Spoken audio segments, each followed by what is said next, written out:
আচ্ছা, খেয়াল করে দেখো সবাই। তো এর আগের ভিডিওতে আমি 1 নাম্বারটা দেখিয়েছি, এখন আমি 2 নাম্বারটা দেখাবো। কি করতে হবে আমাদেরকে? আমাদেরকে যেটা করতে হবে সেটা হচ্ছে এই যে ফাংশনটা আছে না, এই ফাংশনটাকে আমাদেরকে ইনপুট করতে হবে ক্যালকুলেটারে। কীভাবে ইনপুট করতে হয়, যারা একবারে জানো না তারা দেখতে পারো, আর যারা জানো তারা স্কিপ করতে পারো।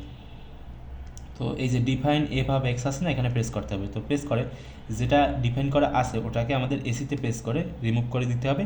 এরপরে দেখো এটাকে ইনপুট কীভাবে করতে হয়, 5x3, এরপর হচ্ছে তোমার -4x², এরপর হচ্ছে -10। এখন যদি আমি সমানে প্রেস করি তাহলে এটা ইনপুট হয়ে যাবে। তো গেল। এখন এফ অফ -1/2 সমান কত সেটা আমাদেরকে বের করতে হবে। তো এর জন্য আমাদেরকে ফাংশনের যে বাটনটা সেটা প্রেস করতে হবে।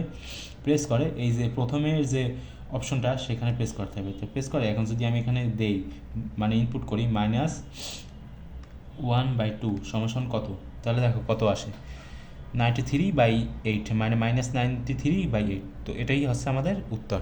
তো এরকমভাবে তোমরা উপরেরটাও করতে পারো, যদি তোমরা উপরের ভিডিওটা না দেখে থাকো তাহলে।